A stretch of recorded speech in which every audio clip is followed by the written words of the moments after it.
महाकुंभ की ज्योतिषीय गणना कितनी वैज्ञानिक है? क्या भारत के ऋषि मुनि खगोल विज्ञान में पारंगत थे? महाकुंभ 144 साल बाद और कुंभ 12 साल बाद ही क्यों लगता है? 4 अलग अलग जगहों पर कुंभ क्यों होता है? राम हरे राम हरे राम राम जय राम जय जय राम। 144 साल बाद प्रयागराज में महाकुंभ ऋषि मुनियों की सिर्फ कल्पना पर आधारित नहीं है, उसके ठोस वैज्ञानिक और खगोलीय आधार हैं। इसके पीछे ग्रह नक्षत्रों का अद्भुत संयोग है। जब बृहस्पति कुंभ राशि में प्रवेश करते हैं और मकर राशि में सूर्य और चंद्र का प्रवेश होता है, तब कुंभ मेला लगता है। 12 वर्ष में एक बार कुंभ होता है, 6 वर्ष में अर्ध कुंभ होता है और 144 साल बाद महाकुंभ होता है। अब 12 साल बाद ही कुंभ क्यों होता है और 144 साल बाद ही महाकुंभ क्यों होता है, इसे भी समझ लीजिए। कुंभ की गणना बृहस्पति की चाल पर निर्भर करती है। बृहस्पति को सूर्य का एक चक्कर पूरा करने में 12 साल लगते हैं, तब कुंभ होता है। जब बृहस्पति सूर्य के 12 चक्कर लगा लेते हैं तो 144 साल बाद महाकुंभ का महासंयोग बनता है।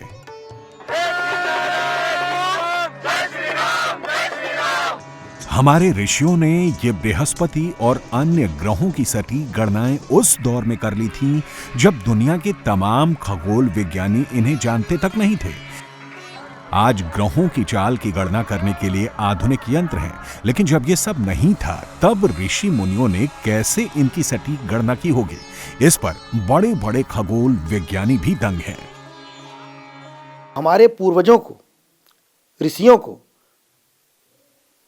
यह बोध था कि ब्रह्मांड में क्या हो रहा है। और आप ऋत की कंसेप्ट जो आप बात करें, बहुत बड़े विमर्श की बात है। ऋत का कंसेप्ट ऋग्वेद में आ जाए। ऋत का तात्पर्य पहले था मॉरल ऑर्डर और ब्रह्मांड का ऑर्डर कैसे चल रहा है। तो उसमें भौतिक ग्रहों का जो है वो परिक्रमा पथ कैसे चल रहा है, प्रत्येक ग्रह किस शक्ति से अपनी अपनी परिपथ पर परिक्रमा कर रहे हैं, इसका उल्लेख ऋग्वेद में है। और उसका प्रवर्तक, उस तत्व का नाम, उसका प्रतीक रूप में ऋत कहा गया है। ऋत मॉरल ऑर्डर भी है और मतलब नैतिक व्यवस्था भी है और ब्रह्मांड की भौतिक व्यवस्था भी है। सूर्य ग्रह, जितने 9 ग्रह हैं, इनमें क्या आपसी संबंध है। विज्ञान ने तब खोज किया इन ग्रहों की। हमारे पूर्वजों को इनका ज्ञान बहुत पहले से है। इसीलिए कहा गया ऋषियों मंत्र द्रष्टारा। इन ऋषियों ने मंत्रों की रचना नहीं किया है, मंत्रों का साक्षात्कार किया है। पृथ्वी में गुरुत्वाकर्षण शक्ति क्या न्यूटन ने पैदा किया? सर आइजैक न्यूटन ने गुरुत्वाकर्षण शक्ति की खोज किया था। चीज़ें ऊपर से नीचे पहले भी गिरती थी न्यूटन के, आज भी गिर रही हैं, हजारों साल से गिर रही हैं। तो सत्य पहले से था उनका। न्यूटन को आप हमारी परंपरा माने तो हम तो कहेंगे ऋषि तुल्य थे। उन्होंने इस बात का साक्षात्कार किया। गुरुत्वाकर्षण हमारे ऋषियों को बहुत पहले से पता था। अगर ज्योतिष शास्त्र के हिसाब से कुंभ और महाकुंभ को देखें तो हिंदू पंचांग में 12 राशियां होती हैं। बृहस्पति को वापस अपनी कक्षा में प्रवेश करने में 12 साल लगते हैं, तब कुंभ लगता है। जब बृहस्पति सभी राशियों के 12 चक्कर लगा लेते हैं, तब 144 साल बाद महाकुंभ लगता है। इस दौरान बुध, शनि, शुक्र, गुरु, मंगल, नेपच्यून और यूरेनस की स्थितियों में भी बदलाव होता है और एक लाइन पर आ जाते हैं। श्री रामचरितमानस में गोस्वामी तुलसीदास जी ने बहुत स्पष्ट रूप से लिखा है कि देव दनुज किन्नर नर श्रेणी और सादर मज्जहि सकल त्रिवेणी। गोस्वामी तुलसीदास जी का श्री रामचरितमानस में एक बहुत सुंदर चौपाई है कि माघ मकर गति जब रवि होई और तीरथ पति आव सब कोई, देव दनुज किन्नर नर श्रेणी और सादर मज्जहि सकल त्रिवेणी। जब ऐसी परिस्थितियां उत्पन्न हो कि मकर राशि के अंतर्गत सूर्य आकर के बैठ जाएं, वृष राशि के अंतर्गत बृहस्पति आकर के बैठ जाएं और इस प्रकार का सुंदर जब कुंभ का आयोजन हो जाए, तो हम ही आप नहीं देवता भी आकर के वहाँ स्नान करना चाहते हैं, देवता भी इस महत्वपूर्ण समय का लाभ प्राप्त करना चाहते हैं। तो अगर हमें ये लाभ लेने का सौभाग्य प्राप्त हुआ है, इस दृश्य को देखने का सौभाग्य प्राप्त हुआ है, तो हम किसी देव से अपने आप को कम नहीं मान सकते हैं। ये संयोग 144 वर्ष के बाद, महाकुंभ 144 वर्ष के बाद आयोजित होता है। इस बार पूर्ण कुंभ पड़ रहा है, जो कि 12 वर्ष के बाद प्रयाग के अंतर्गत पड़ता है। और अगर उस कुंभ में जाने का सौभाग्य प्राप्त हो जाए तो हम महासौभाग्यशाली हैं। लेकिन अगर नहीं भी जाने का सौभाग्य मिल रहा है और कुंभ के बारे में आप सब कुछ श्रवण कर पा रहे हैं, तो ऐसे परिस्थिति में भी आप एक अपने आप को सौभाग्यशाली व्यक्ति के तौर पर देख सकते हैं। ऐसा मौका हमारे जीवन में हमें प्राप्त हुआ है, जिसके माध्यम से हम इस लोक को तो सुधार ही सकते हैं, उसके साथ हम अपना परलोक भी सुंदर बना सकते हैं। यानी यदि हम मटेरियलिस्टिक हैप्पीनेस चाहते हैं, इस संसार के सुख को प्राप्त करना चाहते हैं, तो वो भी हम प्राप्त कर सकते हैं। और यदि हम मोक्ष को प्राप्त करना चाहते हैं, हम चाहते हैं कि हमारा रीबर्थ ना हो, हम दोबारा जन्म ना लें, हम अपने आप को ब्रह्म में सम्मिलित कर लें, तो हम उस चीज को भी प्राप्त कर सकते हैं। अब सवाल उठता है कि कुंभ, अर्ध कुंभ, पूर्ण कुंभ और महाकुंभ कहां-कहां और कब-कब होते हैं। कुंभ 12 साल में एक बार होता है। हरिद्वार, नासिक, उज्जैन और प्रयागराज में बारी बारी से इसका आयोजन होता है। अर्धकुंभ का आयोजन सिर्फ प्रयागराज और हरिद्वार में हर 6 साल में एक बार होता है। पूर्ण कुंभ का आयोजन हर 12 साल में सिर्फ प्रयागराज में होता है।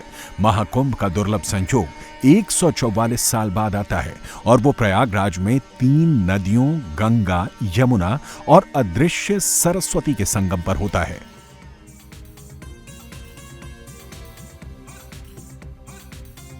अब सवाल उठता है कि ये जगहें कैसे तय होती हैं कि कहां पर कुंभ कब होगा। देवगुरु बृहस्पति जब कुंभ राशि में प्रवेश करते हैं और ग्रहों के राजा सूर्य अपनी उच्च राशि मेष में आते हैं, तो कुंभ के ऊर्जा स्रोत का विसर्जन सबसे ज्यादा हरिद्वार में गंगा जल पर होता है। तब कुंभ हरिद्वार में लगता है। जब सूर्य और बृहस्पति सिंह राशि में आते हैं, तब ऊर्जा का सबसे ज्यादा प्रवाह नासिक में गोदावरी नदी पर होता है। तब कुंभ नासिक में लगता है। प्रतीक रूप में है कि यह आयोजन प्रयाग में हो रहा है। हर 12वें वर्ष के 4 साल बाद, 3 साल बाद यह आयोजन हरिद्वार में होगा। उसके बाद में उज्जैन में होगा, शिप्रा नदी के तट पर, फिर गोदावरी के तट पर नासिक में होगा।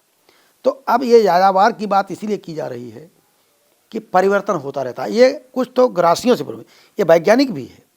जैसे ब्रह्मांड की एकता की बात कर रहे हैं, ये आयोजन प्रयाग में कब होता है? जब सूर्य मकर राशि में आते हैं और बृहस्पति मेघ राशि में आते हैं। बृहस्पति की एक परिक्रमा मेघ राशि में 12 वर्ष में होती है, तो 12वें वर्ष यहाँ कुंभ लगता है। और सूर्य हर वर्ष 14 जनवरी को मकर राशि में आते हैं।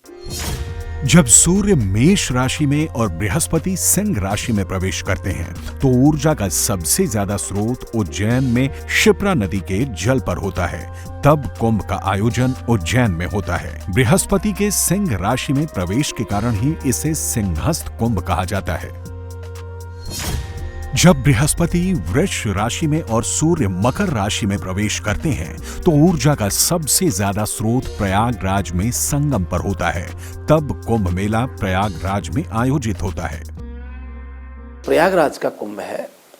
ये कुंभ जब बृहस्पति देव वृषभ राशि में होते हैं और सूर्य देव मकर राशि में होते हैं, तो इसका आयोजन होना तय है। कुंभ का जो संयोग होता है, इसमें विशेष तौर पर त्रिसंगम होता है। गंगा और यमुना और सरस्वती 3 नदियों का जो संगम होता है, तो फिर गंगा स्नान करने का महात्म बन जाता है। और तभी तो संगम पर स्नान करने का लोगों में बहुत उत्साह है। 12 साल बाद ये कुंभ का आयोजन हो रहा है। और आप देखिए 12 महीने, देवताओं का 12 महीने, एक वर्ष एक दिन के बराबर होता है। इस प्रकार से ये जो 12 वर्ष के बाद कुंभ होता है, महाकुंभ 12 × 12 144 वर्ष के बाद होता है। महाकुंभ में स्नान का इसलिए महत्व बन जाता है कि पवित्र स्थव वैष्णव यौ शैवितुर प्रशभ नाम ये छिद्रेन पवित्रेण सूर्य रश्मि भी ही तस्यते पवित्र पते पवित्र पूतश्चतकामा। जब सूर्य मकर राशि में से धनु राशि में आते हैं और विशेष रूप से बृहस्पति देव वृषभ राशि में होते हैं तो महाकुंभ का स्नान का महात्म्य होता है। अब अगला महाकुंभ 144 साल बाद 2169 में प्रयागराज में होगा, जबकि 2030 में अर्धकुंभ प्रयागराज में होगा।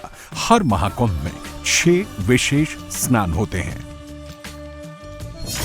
इस बार पौष पूर्णिमा 13 जनवरी, मकर संक्रांति 14 जनवरी, मौनी अमावस्या 29 जनवरी, वसंत पंचमी 3 फरवरी, माघी पूर्णिमा 12 फरवरी, महाशिवरात्रि 26 फरवरी को विशेष स्नान है। अब तक आपने 4 जगहों पर कुंभ का ज्योतिषीय और खगोलीय आधार समझ लिया। अब इसका पौराणिक आधार भी जान लीजिए।